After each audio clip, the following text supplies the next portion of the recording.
hay algún maestro listo, ¿verdad?, para tener una clase con los niños. Amén. Pero no se me salgan todos, hermano, por favor. Esta tarde tengo un tema muy lindo, quiero compartirlo. Me ha estado inquietando el Señor en algunas cosas que tienen que ver con la temática que habíamos estado viendo algunas semanas atrás. Hemos dejado de hablar sobre la venida del Señor, ¿verdad? Y todo lo que tiene que ver con eso, pero vamos a retomar un poquitito. No vamos a entrar en el ¿cómo se dice? Todo el tema o el desarrollo que traímos la vez pasada, pero hay algunas cosas que vamos a ir viendo sobre ese tema. Saludamos a los hermanos que están a través de internet o las personas que nos visitan a través de internet. Dios les bendiga también. Y amados, nuevamente les pido un gran favor, vénganse un poquitito para enfrente, sí, vénganse. Por eso fue que pusimos las sillas un poquito más juntas. Así que por favor acérquense, amados y amadas. Gloria al Señor. Bien, quiero que vaya conmigo a Mateo, Evangelio de Mateo, capítulo 23. Quiero leer un verso con ustedes. Quiero hablar esta tarde, hermano. Algunas veces, mientras buscas Mateo 23, algunas veces le he titulado de esta manera algunos mensajes, pero es que el título del tema, hermano, es muy importante. Y voy a hablar sobre evidencias de un buen entendimiento. Repito, algunas veces yo he puesto el mismo título a algunos mensajes porque hay muchas evidencias en la palabra que demuestran que tú y yo estamos entendiendo el propósito de Dios. Amén. Y aquí vamos a ver algunas de esas evidencias que tienen que demostrarnos, amados, porque si no se ven estas evidencias en nosotros, entonces no estamos entendiendo el mensaje del Señor. Dice Mateo 23: ay de vosotros, y no crea que voy a decir esto, o perdón, vamos a leer este verso por alguno de nosotros.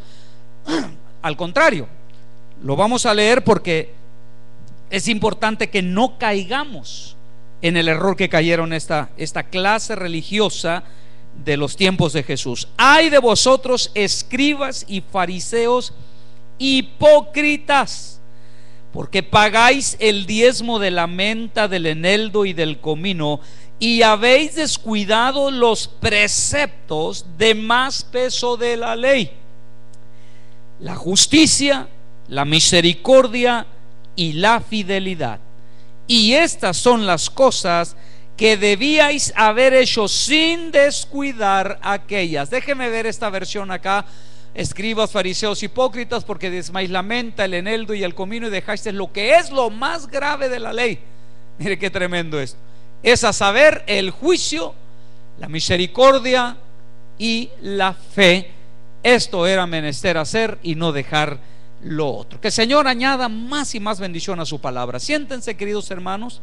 Ahora, es viernes de estudio, hermano, en la palabra. Y esto, obviamente, por eso le mencioné que como hemos estado hablando de algunas de las señales y cómo se va a ir evidenciando en los últimos días el retorno de nuestro Señor Jesucristo.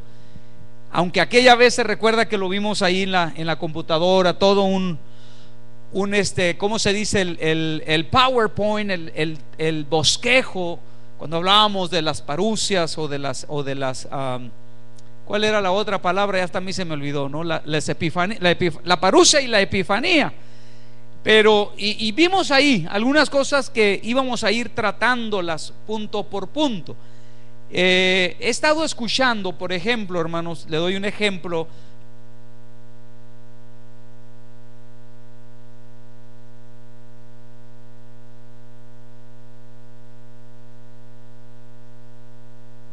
Gloria a Dios. Estaba escuchando tanto a nuestro apóstol Otto René Azurdia, como también a nuestro querido hermano apóstol Andy Zamora o Andrés Zamora. Estos hombres de Dios han estado predicando constantemente sobre ese tema, porque, hermano, no debemos nosotros de desubicarnos. Estamos en días muy importantes. Se fijan que inclusive hemos estado compartiendo algunos textos de la Biblia, como el que leíamos el domingo, de Hebreos 10, capítulo 10, verso 19 en adelante, donde inclusive dice ahí en el último versículo, creo que es el versículo 23, 24 por ahí, dice: no dejando de congregarnos como algunos tienen por costumbre, dice, y mucho más sabiendo que aquel día se acerca. Muchos textos en la palabra que nos recuerdan, nos hablan de que viene ese día. El día del Señor viene. Y la iglesia de Cristo, gloria a Dios, no debe de desubicarse de ese propósito, amados. Es cierto que en los caminos del Señor hay tantas cosas tan hermosas, hermano, por hacer, por ver, por experimentar. Y puede ser que en algún momento nos sintamos, hermano, tentados a desubicarnos, a desviarnos. Pero el Espíritu Santo, recuerde, está con nosotros, amén, para guiarnos a toda justicia. Diga, a toda justicia, a toda verdad. Y qué lindo que el Señor Jesús, ¿verdad?, nos recalcó que no solamente Él, Jesús, quiso enviar al Espíritu Santo, sino dice que rogó al Padre para que lo enviara, porque Él sabía que la comisión que nos dejó en la tierra, queridos hermanos, como sus discípulos, diga, discípulo de Cristo, porque no estamos aquí como hermanos solamente, como miembros de una iglesia, estamos como discípulos del Señor.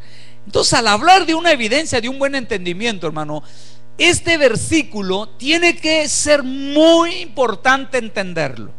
Ahorita voy a ir a la parte del contexto del capítulo 23, porque ciertamente el Señor Jesucristo, hermano, tuvo que denunciar a estos escribas, a estos fariseos, a esta clase religiosa de sus tiempos, que se jactaban, vamos a decir así.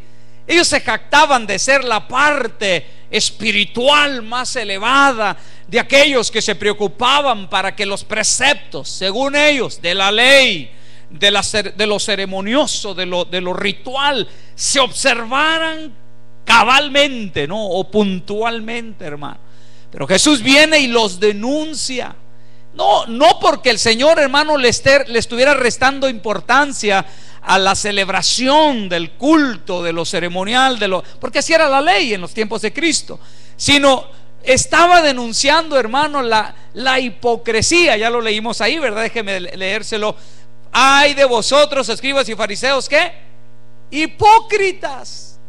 Hermano, mire, yo no quisiera que en este tiempo, y vea usted, hermano, que Jesús mismo, déjeme antes de decirle este pensamiento, les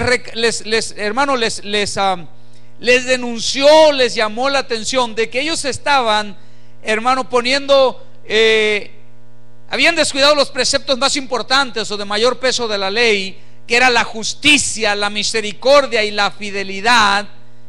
En vez de observar esto, que eso es importante, estaban creyendo, hermano, que por las cosas que son exteriores, las cosas que se ven, hermano, ahorita vamos a hablar un poquitito sobre algunas de esas actitudes, pero por ejemplo, vea cómo ellos eran muy cuidadosos. Dice en el principio del versículo 23, de pagar el diezmo. Diga, el diezmo. Hermano, en aquel entonces en la ley, ellos no solo pagaban el diezmo de su sueldo. Hoy nosotros tenemos ese concepto en la gracia, ¿no? De que lo que se diezma necesariamente es nada más dinero. Pero ellos no, en la ley no solo tenían que pagar el diezmo de sus ganancias, de sus riquezas, hermanos, sino pagaban el diezmo de todo. Diga, de todo. Por eso aquí menciona que pagaban el diezmo, hermano, de la menta, del eneldo, del comino. Está hablando de hierbas, ¿verdad? Está hablando de algunas especias aromáticas, hermano, pero se pagaba el tiempo de su vida, se pagaban primicias, se pagaba el diezmo aún de los primogénitos, no matándolos como en el caso de Abraham con Isaac, pero sí se ofrecían hijos, hermano, para que sirvieran en el servicio de la obra de Dios. Y ellos tenían este punto muy cuidadoso, porque, hermano, eran cosas que se miraban. Amén. Déjeme decirle, por ejemplo, rápidamente, hermano, a mí a veces, sinceramente, me ha tocado llegar a la iglesia a veces, hermano, y como aquí la cultura del plástico en cuanto al dinero, hermano, es tan común, a uno se le olvida a veces llegar a la iglesia, hermano, y pasar de repente o de pasadita por el banco, hermano, y sacar algunos billetillos verdes por ahí. Pero qué mal se siente venir a la iglesia, hermanos, y no traer dinero. Pero qué lindo se siente, ¿verdad? Cuando uno es el primero en levantar la mano y decir: hermano, deme un sobre. Solo los que diezman dijeron amén. Pero qué triste se siente, hermano, también cuando no se da. Pero ellos lo daban, hermano, no porque estaban tan preocupados por la obra de Dios, sino porque era algo que se nota. Algo que uno, qué lindo, ¿verdad? Llegar aquí, hermano, y pareciera que uno hasta pasa con el sobre así, ¿verdad? Vean que yo sí voy a dar, yo sí estoy dando. Y lo ponían ahí. Muy bien. Lo que quiero hablar en esta tarde, hermano, es ver los contrastes que hay entre los verdaderos servidores del reino de Dios y los que no son verdaderos servidores. ¿Sí? Creo que en estos días, hermano, y déjeme, por ejemplo, como introducción, recordarle, le decía hace un momento acerca de los tiempos que estamos, la venida del Señor. Y la Biblia dice, hermano, tú sabes, Malaquías, el último capítulo de Malaquías, antes de entrar en el Nuevo Testamento, la Biblia establece ahí, hermano, que antes que venga el día terrible del Señor, va a venir Elías. Amén. ¿Usted lo ha leído? ¿Cuántos lo han leído? A ver, léalo conmigo, por favor. Mire, ya que estamos ahí en Mateo, nada más váyase al libro anterior de Mateo, que es Malaquías, es el último libro del Antiguo Testamento. Solo para confirmar esto, porque le quiero decir algo como introducción. Los días que estamos viviendo, hermanos, se supone, capítulo 4 de Malaquías, solo tiene 4 capítulos, son estos días, los días de Elías.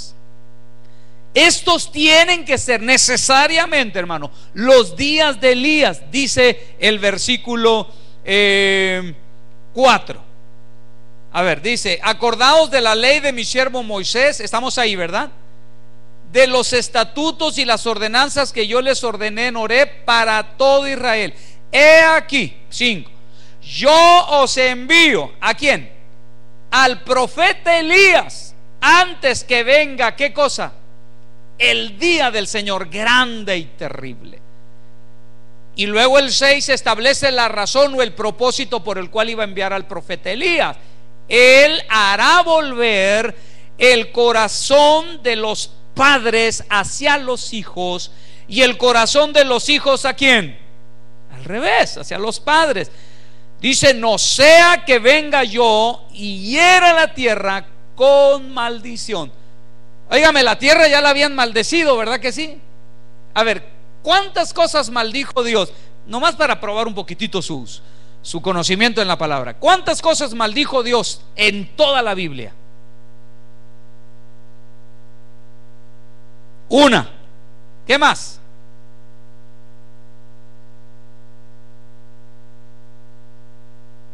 ¿No se acuerdan? Las cosas que maldijo, todas están ahí en el capítulo 3 de Génesis. La tierra, no. Falta un personaje. A Caín. Mencioné esto, hermano, porque dice: voy a venir y voy a herir la tierra con maldición. La tierra ya la había maldecido, hermano. Maldijo la tierra, hermano, maldijo Caín, maldijo la serpiente. A Adán no lo maldijo, aunque Adán desobedeció. No lo maldijo, hermano. Solamente lo mandó fuera del paraíso, ¿verdad? Y lo puso en prueba, hermano. Y por culpa de Adán, cuántas desgracias en todas las generaciones, ¿verdad? Pero qué interesante que aunado o junto a los últimos tiempos, Jesús vuelve a enfatizar y a decir o advertir: señores, va a venir una maldición sobre la tierra si ustedes no se ocupan, si ustedes no se ponen listos y entienden que antes de los últimos tiempos va a venir Elías. Hermano, en una sola palabra yo voy a definir qué significa estar viviendo en los días de Elías. ¿Se acuerda que le mencioné hace rato que he estado escuchando a mi apóstol Otto y al apóstol Andy? Bueno, ellos han estado hablando unas predicaciones bastante fuertes. Léalas, véalas en internet, por favor, permítame.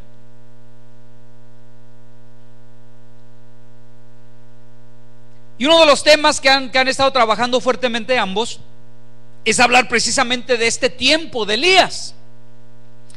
Pero yo entiendo que los días de Elías, que son estos, previos a la venida del Señor, deben de tener una característica, hermanos. ¿Sabe cuál es? Y es más, para que me lo entienda mejor, vamos a otra escritura. Vamos a Primera de Reyes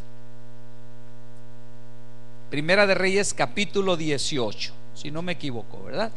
Primera de Reyes capítulo 18, porque usted debe de recordar que ahí ese libro nos habla precisamente de ese tiempo en donde Elías desarrolla una de las acciones más sobresalientes de su ministerio en la tierra, porque cumplió una función como profeta de Dios.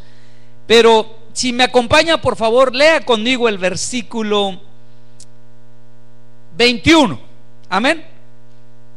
Primera de Reyes 18, 21. Además, yo quiero que usted me ayude, por favor.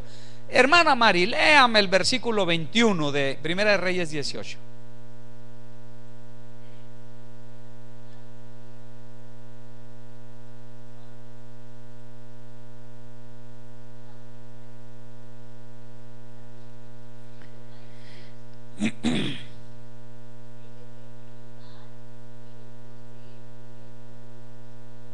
Le voy a leer esta versión. Elías se acercó a todo el pueblo y dijo: ¿hasta cuándo vacilaréis entre dos opiniones? Hizo una pregunta. Hermano, póngame atención, porque los días de Elías se parecen mucho a estos días. De hecho, está profetizado, lo acabamos de leer en la profecía de Malaquías. Pero la pregunta que Elías dijo es: hey, dejemos de estar vacilando. Dice acá esta versión antigua, claudicar. Claudicar quiere decir estar entre dos opiniones. Ya dice aquí esta versión, ¿verdad? Si el Señor es Dios, ¿qué hay que hacer? ¿Qué hay que hacer? Repítalo otra vez. Es que nada más dice una hermana, por favor. Si Jehová es Dios, ¿qué hay que hacer? Seguirle. Y si entonces Jehová no es Dios y es Baal o Satanás, síganlo también, vayan en pos de él, ¿verdad? ¿Y qué respondió el pueblo? Hermano, no sean como Israel, que a veces no responden nada. El que calla otorga, ¿verdad? Y a veces queda, hermano, la duda, porque oye, espérame, pues a ver, ¿a quién serviré? ¿Serviré a Dios o serviré al diablo? No, hermano, yo tengo la convicción bien firme que estoy dispuesto a servir a mi Dios, aquel que me llamó de las tinieblas, hermano, a su luz admirable. A él yo sirvo. Él me compró por un precio de sangre. Amén. Y me demostró su amor, hermano, de tal manera que dio su vida por mí, aun siendo yo pecador. Tengo esa convicción. Entonces, mire lo que Elías hizo, hermano. Ahora, todo el pasaje del 21 hasta el 40, ¿qué es lo que está haciendo Elías? Elías, hermano, es más, déjame leer el versículo donde dice, ayúdame a encontrar ese versículo donde dice que el celo del Señor, a ver si es el 40, donde habla de que él tenía celo de Dios y usa la palabra celo. Hay alguien que me lo busca ahí mientras yo avanzo acá. Entonces, los días de Elías, hermano, son días de celo. Diga: celo de Dios, celo de Dios, celo por Dios, hermano. ¿Sí? ¿Qué le parece si estos días dentro de la iglesia de Cristo, cuando hablo de la iglesia de Cristo, estoy hablando de todas las congregaciones, no estoy hablando solo de llamada final? ¿Qué le parecería, hermano, si entonces nos definiéramos y en vez de que hubiera celo de Dios dentro de la iglesia, lo que menos hubiera sería, hermano, celo de Dios? O sea, hubiera, hermano, ¿qué es lo contrario a celo de Dios? ¿Qué sería? Indiferencia. Indiferencia hacia Dios. Gracias, mija, es la palabra adecuada. Indiferencia.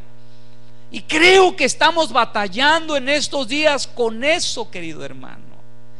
Mire, volvamos al texto entonces de a ver dónde estábamos. Recuérdeme qué cita le di, la cita del principio. Mateo, ¿qué? Sí están aquí conmigo, ¿verdad?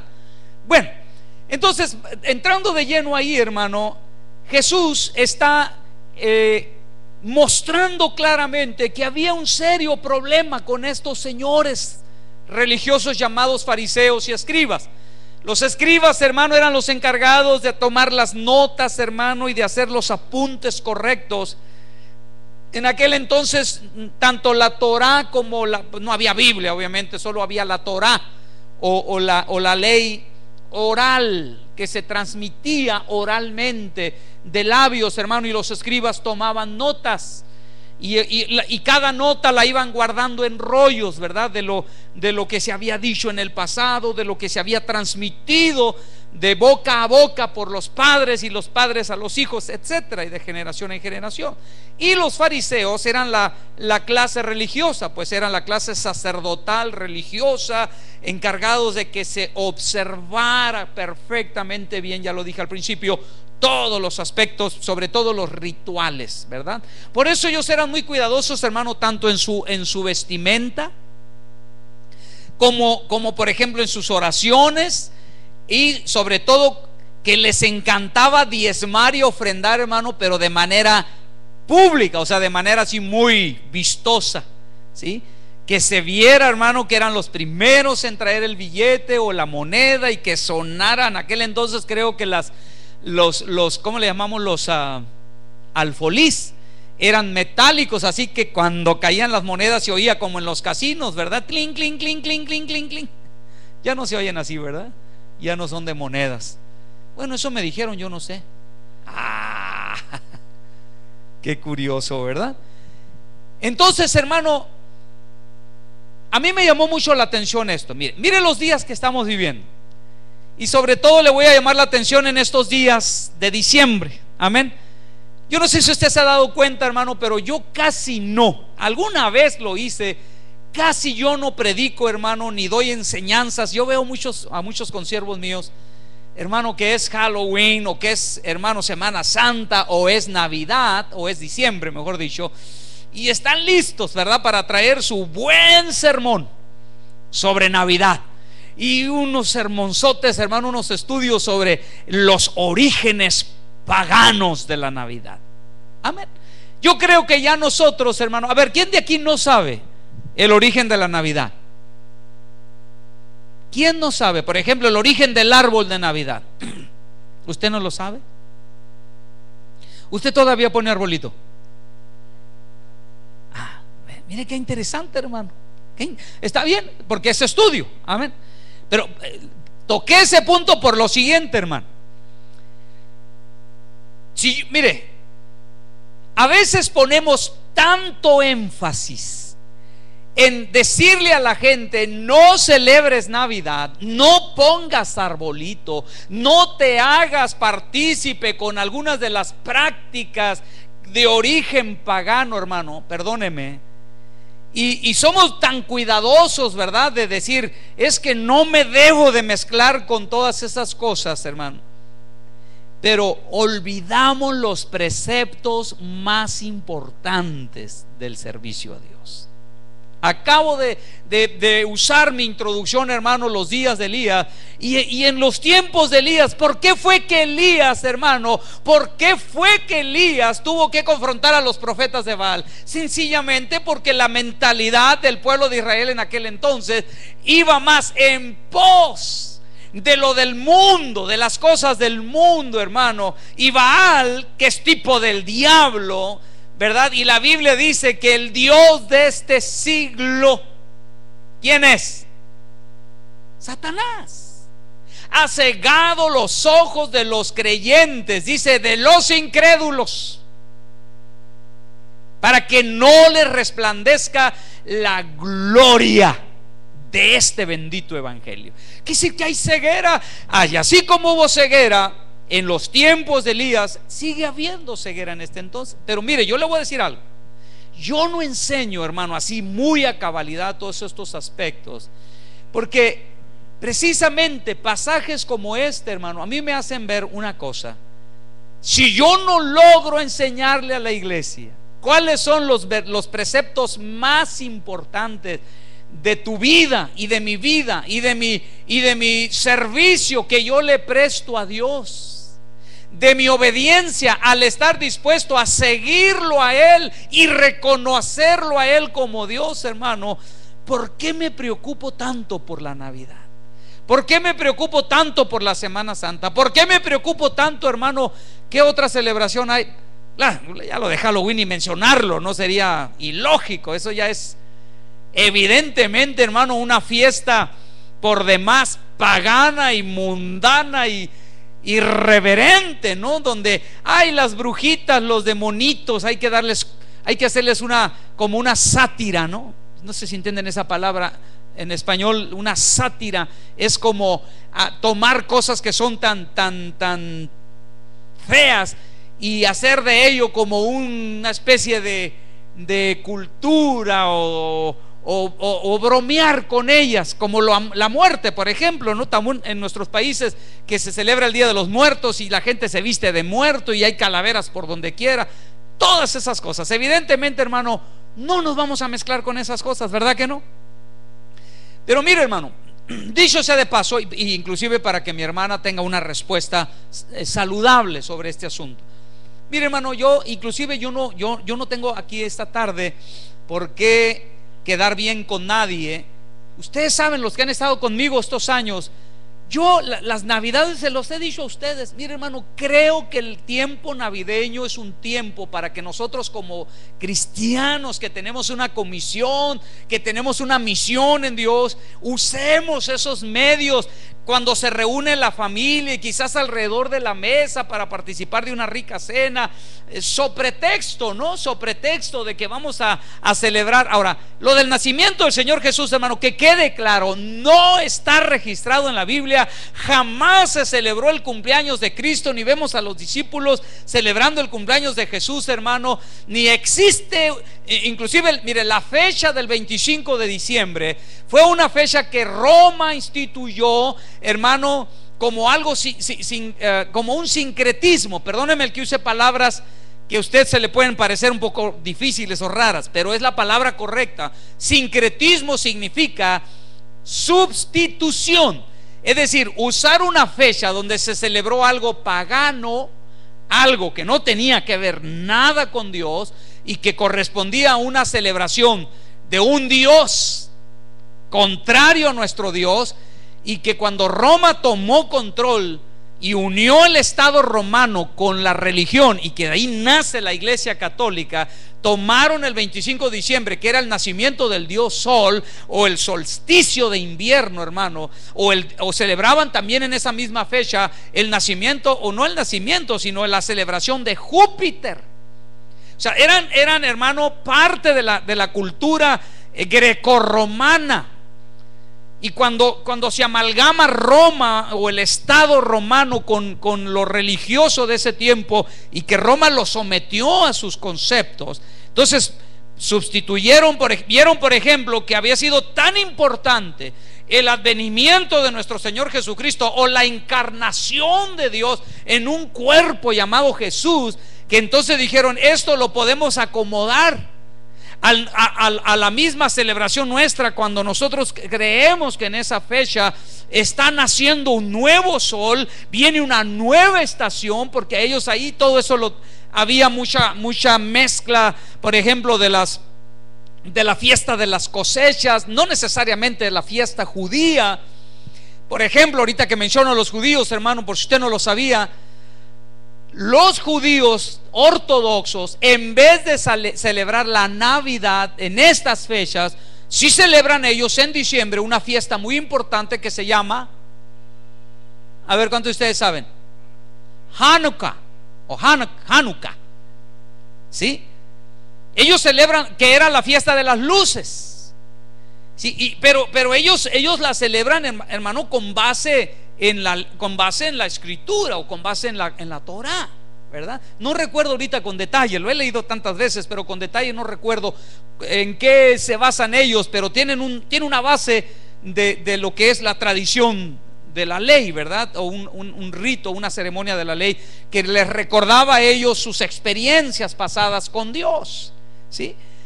Pero esa celebración de la Navidad, hermano, tiene origen pagano definitivamente. No corresponde la fecha. La cuestión del arbolito, hermano, ya se adoraban y había actos donde se usaban los árboles, inclusive con decoraciones de frutas y manzanas y decoraciones, hermano, en antiguas celebraciones paganas de otras culturas. Todo eso, hermano, se introdujo en América, que nosotros estamos acá en esta parte del mundo. Vino con la conquista de América, evidentemente por los europeos principalmente, hermano, y se fue instituyendo al punto que ya se hizo parte, ¿verdad?, de la cultura. Ahora, yo creo, hermano, que hay cosas que el cristianismo fue amalgamando, y perdóneme que voy rápido en esto porque yo acá traigo otros puntos que quiero enfatizar en ellos. Pero ahorita que decíamos de lo de la Navidad, mira, hermano, yo sí he aprendido sobre la marcha que si yo gasto mucho tiempo tratando de meterle, por ejemplo, a la gente en la mente la idea de que la Navidad en sí es mala, así decir, la Navidad es mala, hermano, hay muchas cosas que alrededor de esto, no estoy justificando nada, hermano, amén. Mire, ahorita hace rato que mencioné al apóstol Andy, él predicó un mensaje hace unos meses atrás que le llamó a su mensaje la guerra de los dioses. Se lo recomiendo, hermano, pero está fuerte, está fuerte. Y el hermano, quienes lo conocen, es un hombre que no se anda por las ramas, ¿no? Entonces, ahí, por ejemplo, si hubiera todavía en alguno de nosotros, mire, yo le voy a decir nuevamente, yo, hermano, creo mucho que para poder entrar con el evangelio a las personas, tenemos que ser cuidadosos con aspectos de la cultura. Es decir, no tenemos que ser tan severos, mochando cabezas, agrediendo, hermano, por ejemplo, a las costumbres o a las tradiciones. Yo quiero ganar a la gente con el evangelio de Cristo, y para traerlo a Cristo, hermano, primero, o sea, tengo que traerlo de alguna manera. No estoy diciendo lo voy a traer vistiéndome de Santo Claus, poniéndoles un arbolito aquí arriba. No estoy diciendo eso, pero tampoco, hermano, agrediéndolos. Sí, dándole la información, eso es vital. Eso es vital, que tengan la información. Pero culturalmente, hermano, mire, son siglos.